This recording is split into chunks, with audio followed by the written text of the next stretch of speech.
Hey, cool friends.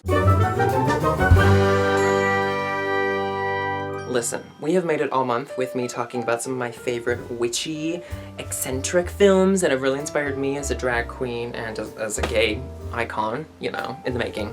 Icon in the making, we'll say. And I could not talk about the thing I've been alluding to this entire series, Hocus Pocus. Everyone loves Hocus Pocus, right? My mom and I had this tradition during Halloween when I was little of watching it on a loop. You know, whenever homework was done, whenever we were home from school or work or whatever, it was always on. And my mom always sends me t-shirts every single year in the mail about Hocus Pocus. So this film is a lot more than just an iconic spooky season film. It's like a part of me, you know? So I had to talk about it. Without further ado, let's spill this tea. Mary, Winnie, Sarah, let's get into it. I lured the child. Dumb. Hello everybody, welcome to the last episode of Witchy Film Study with Luna Muse, and today we are talking about the iconic Hocus Pocus. I bet you thought, wow, Luna really does look a lot like Sarah Sanderson from that movie. Well, you're correct. I even bought this far too expensive costume, and we're filming this video. You guys, I'm so excited to dive into my favorite Halloween movie of all time. I feel like it's everyone's favorite Halloween movie of all time, but it's mine, and we're gonna chat about it. Before we get in too deep, I just want to say thank you so much for watching this series. I know there's a lot happening in the world all the time, not just right now, but all the time. And you could be watching a million other things right now, but you're watching my channel, you're watching some out-of-work, fresh out of college actor who's just trying to figure it out, talk about some of my favorite musings from when I was little, so thank you so much. But we've got a lot to talk about, so let's just dive right into it. This film is probably one of Disney's best mistakes, and it was directed by Kenny Ortega. So, ladies and gentlemen and everybody else in between, it's time for a gay summary. I think in one of the videos I said little gay summary. Regardless, it's a summary, it's gay, and it's probably not so little, but we're gonna go real fast on this one. The movie opens up in ye old Salem, Massachusetts. It's Halloween night. We have a Thackeray Binks. He's like some young boy whose sister has been snatched by the witches. There's local witches. It was Salem. Everyone had local witches, whether they were a witch or not. Not much has changed. Runs after her and finds out that these Sanderson sisters, who are three eclectic women, have sucked the life out of her, and in trying to defend and save her, they turn him into a black cat. However, after noticing that both of their children have gone missing, these pilgrim parents of Thackeray all gang up with their pitchforks and their fire and their hay bales and their Bibles, and they hang the witches. But not before the spell book, the Magic Eye spell book, casts a spell and says that in some time, a virgin will light the black flame candle and the three Sanderson sisters will be resurrected once more. Cut to 300 years later. It's the 90s. Tie-dye is very in. We meet Max, who has just moved here with his family from the West Coast. Now this is the East Coast. I'm sure that's a culture shock. There was probably not as much tie-dye in the East Coast as there was in the West Coast. I wasn't there. I'm so young. His name is Max Dennison. After embarrassing himself in class, you know, you've got a town that loves Halloween and you've got someone coming in and saying it's really just a commercialized spectacle to get your money from you from all of these companies. Everyone in the class laughs at him, and he tries to pick up one of the girls. This doesn't go so well. Her name is Allison. She'll come back later. On his way home, Max gets delightfully bullied, hazed, whatever you want to call it, and gets his sneaker stolen from him. School sucks, blah blah blah, and somehow Max gets roped into bringing his sister, Danny, trick-or-treating again. Now, Danny's right at that age where, like, she's just about to be done trick-or-treating. She's a little too young to be going by herself, too young to have a taser, you know, details. And Danny and Max somehow end up at the rich house of Allison, whose parents actually own the Sanderson sister house. It was a museum back when, people grew bored of it, and it closed up, but they still own it because of the cursed land. Everyone knows about this curse. They could come back and haunt us all. So Max sweet talks Allison into showing him and his sister the house. Now they visit the house.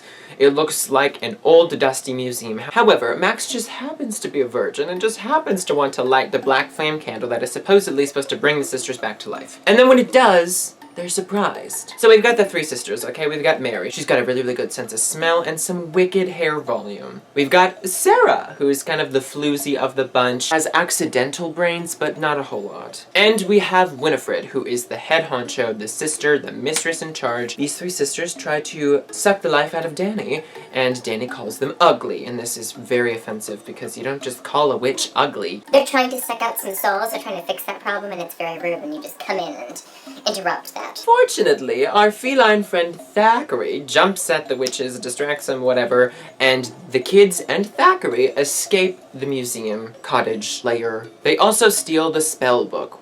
This is important. It has a mad-eyed, moody eye attached to it, free of charge. Now, everyone knows that witches can't go on hollow ground, so retreat to the local graveyard. There, where the witches catch up with them, we meet Billy, who is Winifred's ex-boyfriend, whose mouth has been sewn shut because he had a little bit of a history with Sister Sarah, because Sister Sarah is almost like a siren, you could call it. Winifred resurrects Billy in hopes that he will, on foot, chase these kids, because the witches can't as long as they're on the graveyard. After no dice, the witches retreat back to the unhollow ground of the streets of Salem, and are pretty mortified when they can smell all of these children, but can't see them because there's a bunch of, like, Mrs. Potts and Pumpkins and Power Rangers running the streets. They are mortified that Halloween has become a commercialized event. After a brief stop at their master's lair, their brooms get stolen from them by a couple of young little cosplayers, and they are in a tight spot. Now, using Mary's very strong sense of smell, the witches track the kids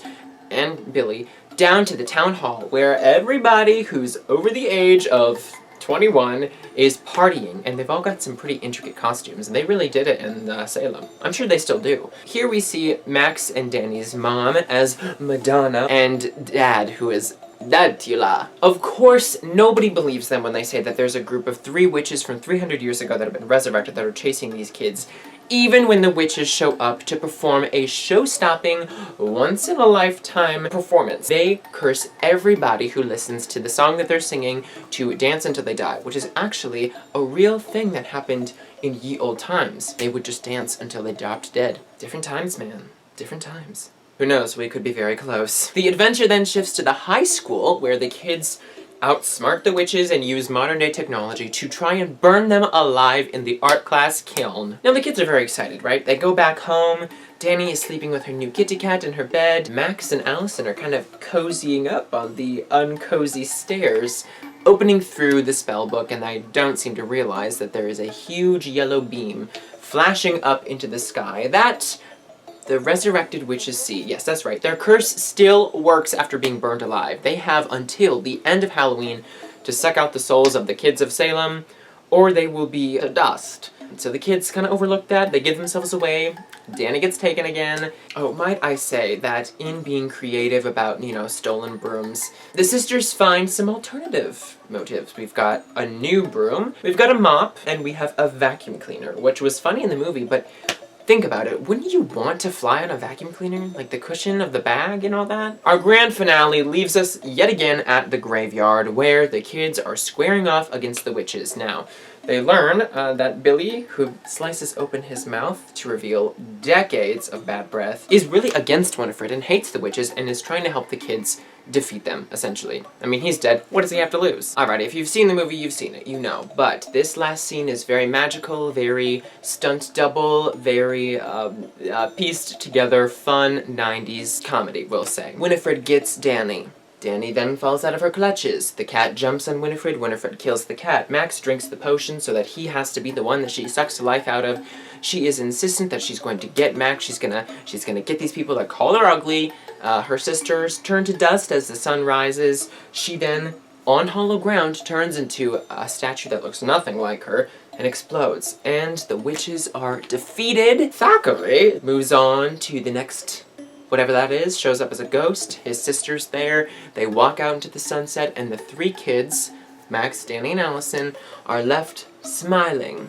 Now, the end of the story wraps up with all the parents walking out very exhausted from a full night of dancing, and our 2 bullies are actually trapped in the witch's cottage singing Row, Row, Row Your Boat. And we zoom in on the book, waking up, hinting that maybe the sisters will be back. so long-winded. This is like what I did in high school. You fill the essay with all the summary and, you know, the rest is her story. So throughout this series, I've talked about a woman or a person that has inspired me in my childhood, that I've kind of manifested into who I am as a performer, as a drag queen, you know, all the above. And this one was challenging. I feel like physically, appearance-wise, I love Sarah Jessica Parker as Sarah Sanderson, obviously. Once I get a little more money under my belt, I would love to do a Winifred Sanderson look. And, you know, maybe a Mary one, that would be fun and strange. But in talking about the eyes on the actor part of this episode, I can't just, you know, pick and choose. So we're gonna talk about all 3 women. You have to, right? This is such a good film, and I feel like they each have a pretty nice piece of the pie. Maybe Bette Midler has the cherry on hers, but we're gonna talk about all 3. So it's time for Eyes on the Actors. Alrighty, let's go. Kathy Najimy, who plays Mary Sanderson. Kathy Najimy is a comedian, an actress, an activist, a writer. Her career actually started off with a lot of minor roles in TV and film, and really her big break was in Sister Act, which premiered not too shortly before Hocus Pocus premiered. That was kind of like what put her on the map of, oh, this is a comedian that we should hire. Her performance as Sister Mary Patrick in Sister Act was received so well to great acclaim, and she actually won an American Comedy Award for the funniest supporting actress in a motion picture, thus laying the bricks for her very luscious career in comedy and TV and film. Hocus Pocus then premiered in 1993, which was shortly after the hype of Sister Act. Her resume is filled to the brim with TV, film, voiceover work, and she has written quite a bit actually. I remember being in high school speech, and you would always get people in the comedy categories doing some kind of short script by Kathy Najimy. Her credits include, but are definitely not limited to, these are just what jumps out at me, Cinder Elmo, Wall-E, Dumplin', Veep, the Ellen sitcom, That's So Raven, Drop Dead Diva, Desperate Housewives, Ugly Betty, and recently The Descendants. She also is no stranger to the stage. She starred in Dirty Blonde as the iconic character Mae West, as well as appearing in the Vagina Monologues, and The Kathy and Mo Show, which she wrote. Just like the other 2 ladies, Najimy has a full deck of cards when it comes to activism and charity work. She's worked with the Human Rights Campaign, Planned Parenthood, and PETA, just to name a couple, and her platform amplifies and supports women's rights, LGBTQIA, body image, domestic abuse, AIDS awareness, and civil rights. All around, great gal. Fun fact, prior to filming Hocus Pocus, she worked as a singing telegram, and she actually delivered a singing telegram to Bette Midler dressed as like a fuzzy bunny, something like that, and it wasn't being sent by anyone, she just really wanted to sing to Bette Midler. So a couple years later, when she was told, would you like to do this gig where you're playing Bette Midler's younger sister? And she freaked out, and then she told Bette Midler on set, and things were a little weird about it. But how funny is that? She was a huge Bette Midler fan, and then I ended up getting to work with her. Iconic! Our next little actress is Sarah Jessica Parker, my personal fave, who plays Sister Sarah Sanderson. Sarah Jessica Parker started her career quite early as a little baby on the stage. Her premiere gig was on the stage of the Muni. Those of you who don't know, that's a pretty huge regional theater opportunity. She was in Sound of Music at the Muni, and then ended up being Annie on Broadway after replacing a couple of the other Annies. As she grew up into a lovely young woman, she kind of segued into doing a lot more film work, and this included Footloose, Girls Just Want to Have Fun, which I would always watch with my mom, Hocus Pocus, and a bunch of others. After Hocus Pocus, she did a couple more films, but then returned to stage to star in Sylvia, which was basically written for her, where she worked with her future husband, Matthew Broderick. Then shortly after, she reunited with her Hocus Pocus sister, Bette Midler, in First Wives Club. She is probably the most famous for her work in the Sex and the City series, and the couple of movies that happened from that. Okay, I've got my notes because I don't want to mess up. From Sex and the City, she received multiple awards, right? These included Emmys, Screen Actors Guild, and Golden Globe Awards, and a couple handfuls of each, mind you. Now, she's also done a laundry list of television and film and a couple stage credits, including working on Glee towards the end of that life. She's also a producer of many a project, and she's actually set to return to the stage once the COVID-19 pandemic subsides, if it ever does. Fingers crossed. because of her work on Sex and the City, she's always been impactful in the world of fashion, and actually it was kind of like controversial, from what I read, that she was going to be the face of a Gap campaign, because she's kind of got this like high fashion quality to her. People didn't know how that would resonate with like Gap's marketing and network that they're trying to like, you know, sell to. But it went really, really well, and she positively changed and uplifted the face of what Gap is and what we know it is today. Now, just like any other woman in Hollywood, she's a ingenious mogul. She's released perfumes, she's headlined campaigns, and she has her own shoe line that she launched. And a couple of like fun facts that I just know off the top of my head, but during filming of Hocus Pocus, I'm gonna assume towards, you know, maybe the beginning, but she was often referred to as the blonde one by co-star Bette Midler, because Bette Midler just didn't know who she was. It's funny to me because I feel like a generation would probably know Sarah Jessica Parker more than they would know Bette Midler, which we know all three of these women. But I think it's funny to think that she was at a time a nobody to someone like Bette Midler. I also know that during filming a lot of the broomstick scenes, while they would like reset the cameras, and she got so sick of getting in and out of the harness that she just wanted to stay up there. So she'd shove a newspaper up her corset, and then when they would break, she would just hang up there and read the paper every day. And finally, we've got the best for last. We have Bette Midler, who is a singer, a songwriter, actress, author, and comedian, and more. I didn't even realize how much this woman has done and how much of a footprint she has in the music world, in the film world, of course in the stage world, in the TV world. It's freaking crazy. I'm surprised she doesn't have a podcast. She was born in Honolulu, Hawaii, and actually her career started with a bunch of off-Broadway shows. Her following really gained traction around the 70s when she was a, I'll say, resident singer at a gay bathhouse called the Continental Baths. Here she would meet her future business partner, creative partner, frenemy, Barry Manilow, who actually helped her produce a lot of her records. She has gone on record that it's unfortunate that, you know, how things turned out with the bathhouse culture, the AIDS epidemic, but she does feel like she was at the forefront of the gay rights liberation. She is said to wear the, quote, bathhouse Betty badge with pride, so gay rights. Homegirl has 14 studio albums, selling over 30 million records worldwide. She made her film debut in the movie The Rose in 1979, then going on to do quite a bit of film before eventually in 1993, Hocus Pocus. She said at the time Hocus Pocus was the most fun she's ever had working on a project. Shortly after Hocus Pocus, she was in First Wives Club, which became another cult classic. In relation to the film Hocus Pocus and the love that has been received with it, she has an annual Halloween costume party that benefits the New York Restoration Project. Very briefly had a sitcom about herself, essentially. Really lost its traction and they canceled it after a year.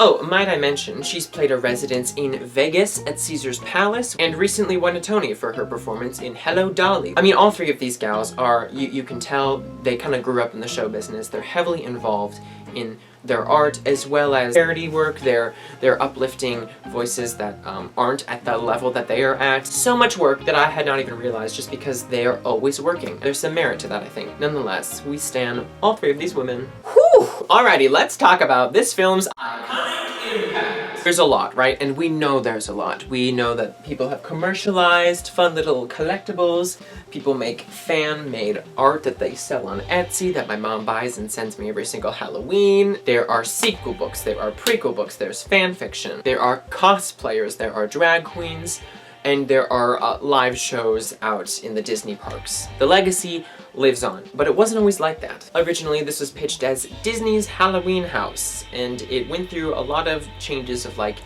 darkness level, funny level. Originally, the protagonists were all supposed to be under the age of 12, which would have probably been a little annoying to watch nowadays. It wasn't until Bette expressed great interest that that's when they really greenlit the project and kind of sculpted it to be the kooky, funny, slapsticky piece that it is today. Leonardo DiCaprio was actually offered the role of Max, but turned it down. Now, it was the 90s, times were different.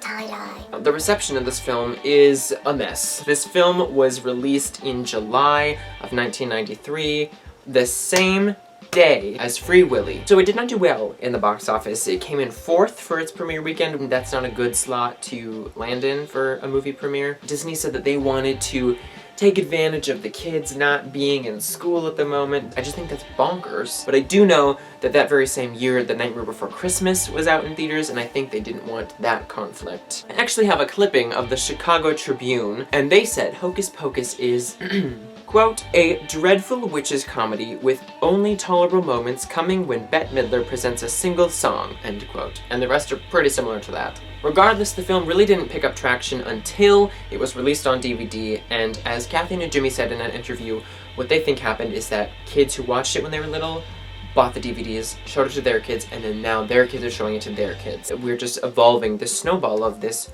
cult classic. The record-breaking marathons on Freeform, formerly known as ABC Family, do also help this ratio of popularity. Literally every single year they are playing this movie on a loop. And people write books about Hocus Pocus. An entertainment critic dedicated an entire book to how a fan can watch the movie. Now, here's the real tea. There's been a lot of back and forth about whether there's going to be a sequel or not, and there has been for quite a few years. All three women have said that they are very, very interested in revisiting the story. Bette Midler really wants a hand in to make sure that it's good. There was rumors that they were going to do it without the three. That idea was shelved. But according to Wikipedia, in March of 2020, they signed a director, and there is a sequel that all three have now come out and said again that they are interested in being a part of. So we'll see. You know, I've seen some like fake posters online of Bette Midler in New York City. I mean, all we know is that there's a director signed, and they could easily shelf that project because of COVID too. So don't believe everything you read, and don't believe everything I've said. I just hope it's good. I think the best way to do that is to play into the fact that these three women don't look as young as they did when they filmed the first one, and I think that could be very funny. And finally, we have the very last Luna's Musing, which I've sprinkled in throughout this entire video, but I cannot reiterate how watching this as a young, girly boy with my mom every single Halloween, probably like once or twice a week after school. This has such a place in my heart that I feel like it has in a lot of people's, of just like better times as a kid when you could like dress up and go trick-or-treating and go to school in costume. I have always wanted to do a look from Hocus Pocus, and this video series actually was a good excuse to spend way too much money on a Spirit Halloween costume. You can't see the full thing, but you know, she's fierce, she's fierce. Watching it now, I feel like I somehow osmosised little characteristics from all three of these women when it comes to how I perform and how I want to look on stage, you know? In charge like Winifred, really silly like Mary, and very like sensual sireny like Sarah. I just think that a combination of it is like the root of Luna Muse and Luna Muse's inspiration, I guess, you know? So you've got the main root of Hocus Pocus, you've got Angelica Houston and the Witches, you've got Nancy and the Craft, of course the Wicked Witch is over here, you've got the Beetlejuice aesthetic all over the place. That's why this series was so fun, and I think this movie especially, a soft place in my heart, my dark little frozen heart. Before I go, I just want to say that this series has been so much fun, and as much as it's felt very like narcissistic to sit here and talk about why I like what I do, I just have to say that if anyone is out there watching and there's something that inspires you, even if you feel like you need to bottle it up for years or a decade or so, you know, it's never too late to relive your childhood fantasy of dressing up like a witch. Life is short, why not enjoy it, right? That's all I have for you guys. Thank you so much for watching Witchy Film Study with Luna Muse. Please leave a comment below if you want more of this. I was really only planning on doing it during Halloween. Thank you so much for watching, and I am going to take a big long nap and maybe sleep through Christmas. Alrighty. Oh, we made it! There you have it. That is the last episode of this season of Witchy Film Study with me, Luna Muse, talking about Hocus Pocus. I know, right? You were waiting for it. I delivered. You're welcome. Make sure to subscribe to me on YouTube, follow me on all my social medias, and like my page on Facebook, because Facebook still exists, and so do I, until the end of time. I hope to be as timeless as Hocus Pocus. Thank you guys so much for watching this fun little series that I pulled out this month. I really wanted to do something with drag and performance and things I love while getting my soul sucked out working as an essential worker during a pandemic. So thank you so much for spending your time with me, watching what I got to put out there. This isn't a Zoom, this is real. That's real. Well, we've come full moon circle, and this has been Witchy Film Study with me, Luna Muse. Thank you so much for watching, and as always, stay spooky. Ooh.